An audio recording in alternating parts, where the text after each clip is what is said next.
Is it just me, or is the traditional office desk becoming more obsolete than your favorite items at the grocery store? Or good gas prices? Or, best of all, a stress-free, quiet day? As a kid, I loved popping into my dad's office to sit behind his big office desk in his big comfy chair before we made silly faces and handprints on the copy machine. But that type of setting is rare today. Heck, having an office outside of the home is rare today. Due to the change in office structure and in how full-time and part-time remote jobs are, the traditional desk is out the door and standing desks are all the rage. I'm Coach Jordan, and a few of my clients have even had their employer pay for a standing desk in their new office or their home setup. Today, I want to talk with you about, can your standing desk really help you lose weight? Is a standing desk really better for you? Well, it depends on where you look, and it depends on what you read. This video covers what's wrong with a standing, the benefits of a standing desk, and how you can use it to help you actually lose body fat. But first, what's wrong with a standing desk? In short, nothing. But that's not the easy answer. Just like the old school style of desk, a standing desk has its cons as well. And it might not be as healthy as the internet or social media cracks it out to be. The first problem with standing desks is that you're not burning as many calories as you think. Calorie burn is the #1 reason people invest in standing desks. You're looking for an easy way to burn calories because, let's be honest, Americans a little bit lazy, and we're looking for the easy, simple way out to burn more calories, burn more body fat without actually looking at what's causing the problem, leading us to be overweight. A number of studies have been conducted comparing standing desks to traditional seated desks.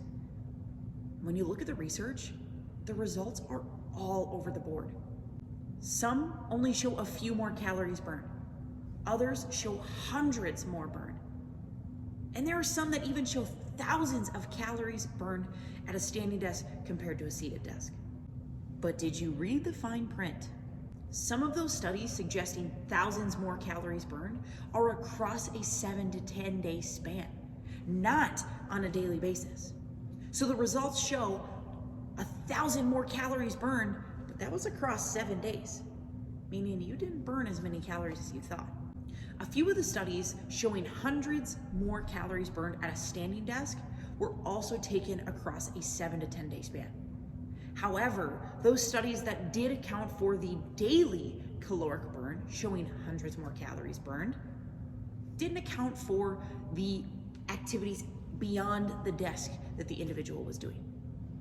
They weren't taking into consideration the walking, the movement, the fidgeting. So that's why a lot of them are showing hundreds more calories burned. Studies showing only a minor increase in calories burned at a standing desk are the ones we need to take a little bit of a closer look at.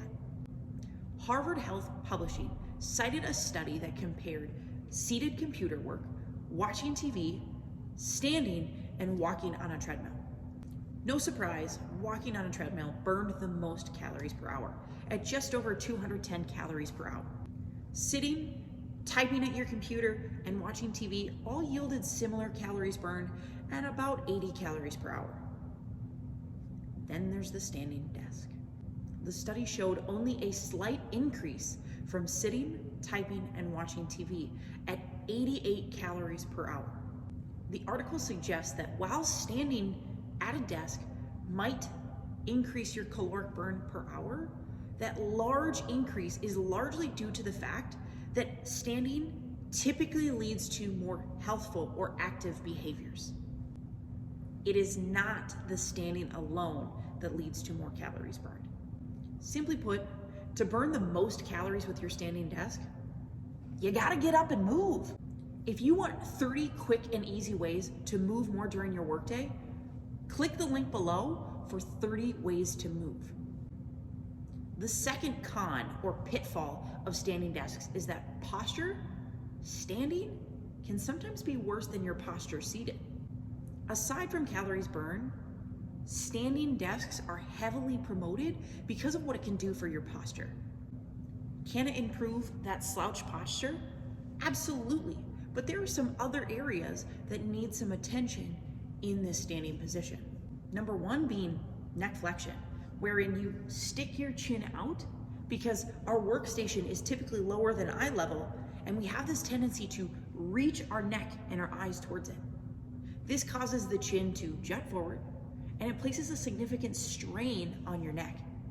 Repeated neck flexion can lead to neck pain, shoulder pain, and low back pain. The second area needing some attention in our standing posture is our pelvis or our hips. When we're in a standing position, we have a tendency to rotate the pelvis forward. We lock the knees out and we arch that low back. This pelvic rotation comes as a way to counteract the neck flexion of looking at our workstation. When this happens, we pair that with our weak core that most Americans have, and we're really placing a lot of strain on that low back. The third area that needs attention is just below the pelvis, or part of the pelvis, your hips. Now, just like we have a dominant hand, we have a dominant hip. And what happens is in this standing position, we tend to shift over to one side. This creates a great deal of tension in the favored hip and a lot of weakness and instability in the unfavored hip. Over time, this leads to a lot of hip tightness, low back pain, knee pain, and even foot pain. The last area of your posture that needs some attention, we're gonna move just below the hips to the next joint, the knees. When we stand, we have the tendency to hyperextend the knees. This comes as a result of the pelvic rotation and the hip shifting. When we do this, we're putting an unnecessary stress on our low back, our hips, our hamstrings, our calves, and our ankles. Let's not forget that the next time you bend your knees in a workout, to sit down into your chair, or to get out of bed, you're gonna feel like the Tin Man who needs his oil. To sum this up, you're gonna need to do just as much work to maintain good posture at a standing desk as compared to a seated desk. My best recommendations to train for a standing posture improvement is to follow a program that trains your posterior chain. So your back, your hamstrings, your glutes, and your core. Second, get up and move every hour. Break up poor posture positions and force your body to reset. Last, be sure that your workstation is fit to your body. Just because the desk was put to this height doesn't mean that everything has to stay there. If you need to lift things up, go right ahead. Another big downfall to standing desks is the fact that it may cause your productivity to suffer. You might not think it's that big of a deal to sit versus stand, but it can really knock your productivity. Because it's a new and unfamiliar position for your body, you've given your body new stimuli to focus on, which means you're losing focus from the task at hand. Now, let's add in a treadmill to read, write, type, or get tasks done. That's a whole different ballgame.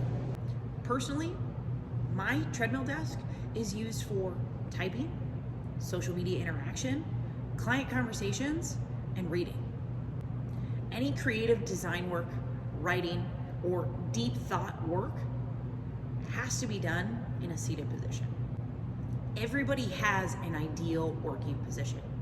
Standing might be right for you in theory, but it might hurt your productivity overall.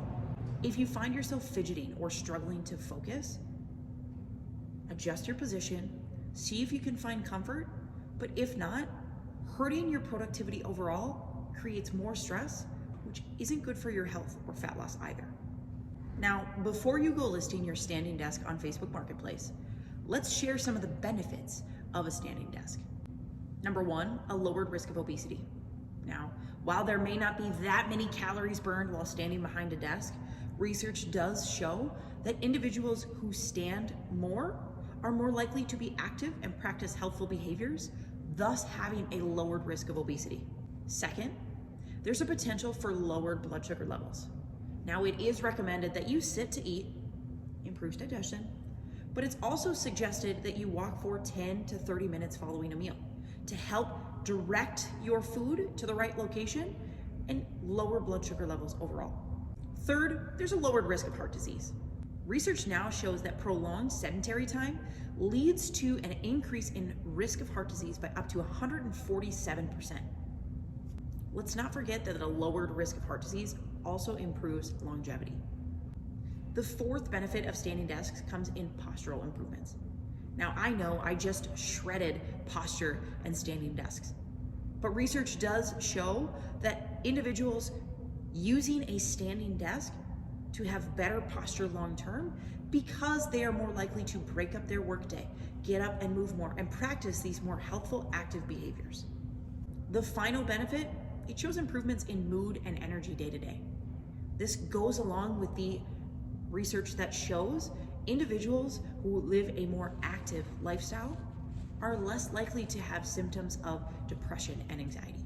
So, how can I use my standing desk to help improve my fat loss results? Don't get me wrong. Despite what this video shows, I love my standing desks.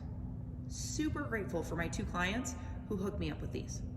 But neither is the driver for my fat loss. That would be my nutrient-dense whole foods diet, my calorie deficit, my step goal, my training program, and so many other factors. But if you are looking to shed some body fat, it can be beneficial. If standing while you work encourages you to move more throughout the day, that's a more active lifestyle, more calories burned, and better fat loss results. If you can find tasks where you walk on the treadmill at work, you're increasing your likelihood to hit your step goal. You're being more active, and you're burning more body fat. Neither of these require you to stand or walk all day. In fact, I don't recommend it. I suggest you take 3 to 5 minutes out of every working hour, walking during only certain tasks like phone calls, reading, or typing. Maybe you stand or walk for 10 to 15 minutes following your meals. Or you just walk, stand, or stretch during your breaks. But if standing or walking decreases your productivity and creates more stress in your life, it's better that you find an alternative for more movement, more activity, so that stress doesn't become an obstacle for you. Looking for some recommendations? Check out Amazon for their walking pads. Look for a standing desk where you can just move or stand behind it. Or if you're too cheap, grab some books, stack them up, and adjust that desk to fit your height. If you want to know more about how you can move during your workday, be sure to check out the link below for 30 ways to move more in your day.